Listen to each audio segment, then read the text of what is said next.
Fala, meu povo! O assunto hoje é extremamente interessante, muito interessante mesmo. Espero que vocês assistam até o final. O Brasil inaugurou ontem sua nova base lá na Antártida ou Antártica, tanto faz. Quem me acompanha aí no Instagram, eu já expliquei.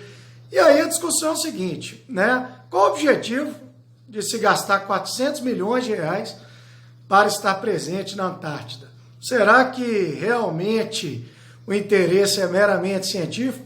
O que já, por si só, seria completamente explicável, né? Completamente justo, se fosse o estudo oceanográfico, o estudo climático, o estudo da fauna, já que o clima e os mares lá da Antártida, né, eles influenciam no mundo todo, na troca, né, de calor, enfim.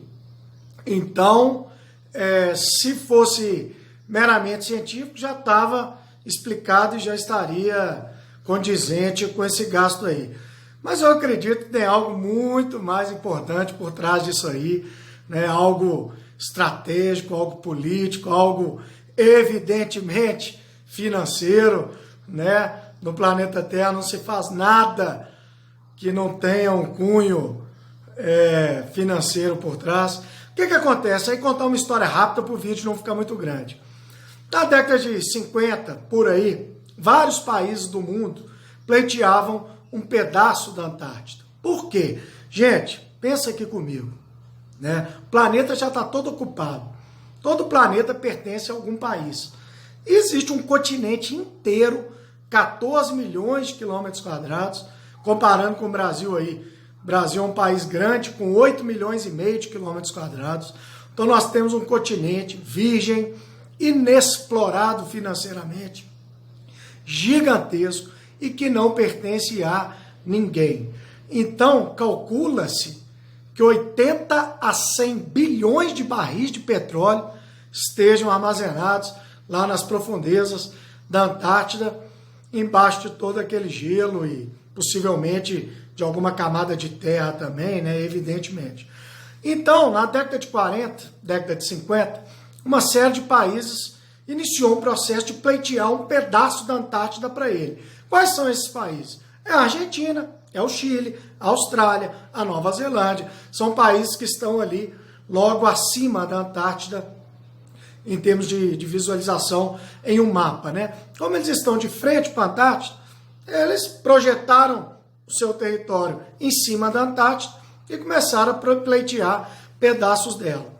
Evidentemente, Estados Unidos e União Soviética, estávamos na Guerra Fria, também ficaram sedentos ali por um pedacinho daquele planeta, né, vamos dizer assim, inexplorado. A Inglaterra, né, o Reino Unido, também pleiteava um pedaço, já que ela tem em frente à Antártida as Ilhas Falkland ou Malvinas. Por isso, ao se projetar as Malvinas na Antártida, o Reino Unido também se achou apto a pedir uma fatia daquela região. Por isso que o Reino Unido até hoje não abre mão das Falklands ou Malvinas. O nome depende do ponto de vista. Os argentinos chamam de Malvinas, os ingleses chamam de Falkland. Bom, então vamos lá. Acredita-se que lá embaixo existam diamantes, exista ouro, exista minério de ferro, exista urânio, né, o material primordial da energia nuclear. Então, pode ter nióbio, podem ter terras raras, enfim, não se sabe ao certo o que tem embaixo de todo aquele gelo ali. Então, todo mundo de olho nessa riqueza, pedindo ali que uma parte dela fosse anexada ao seu país.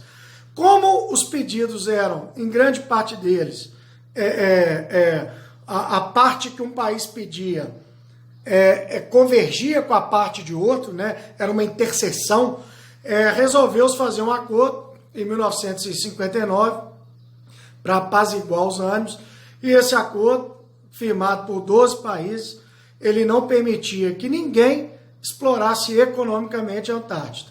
Então o acordo foi firmado em 59, passou a entrar em vigor em 61 e tinha um prazo de validade de 80 anos. Então até 2000 2041, todos os signatários desse acordo se comprometem a não explorar a Antártida de forma comercial. Esse acordo vence em 2041.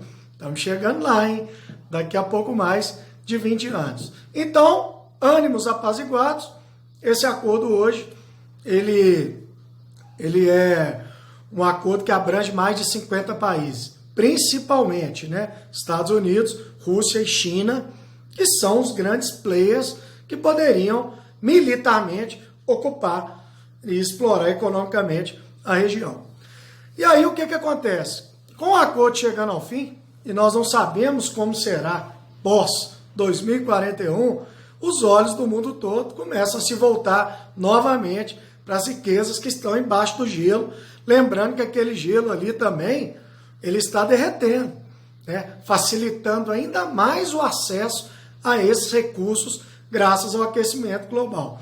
Então, os Estados Unidos é um país que mantém o maior número de pesquisadores lá, o Brasil gastou aí milhões para estar presente na Antártida, a Argentina na década de 70, da ditadura militar, né, para vocês terem noção da importância da Antártida, o comandante da Argentina na época, o Videla, ele mandou casais para a Antártida, de argentino, para que nascessem argentinos na Antártida, para facilitar uma possível posse de território lá, enfim, uma coisa de louco, né?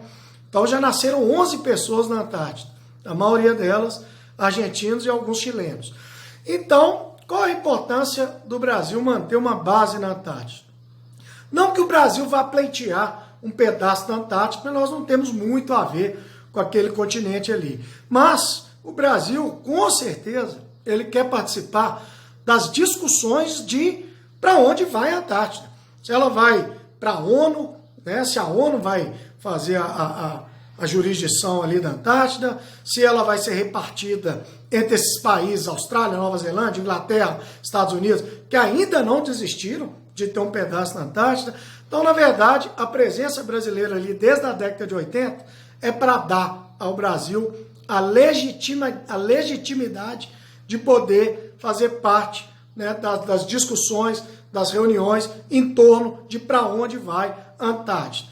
Então o Brasil quer ser ouvido, o Brasil quer fazer parte dessas reuniões, e para que isso ocorra, nós temos que ter um gasto lá, nós temos que ter um motivo, nós temos que mostrar que nós nos preocupamos com a Antártida, por isso estamos lá há quase 40 anos, né, investindo e mantendo base de pesquisas e tal, porque um país que nunca esteve presente na Antártida, esse sim não vai ter direito algum de sequer dar a sua opinião sobre o futuro desse continente.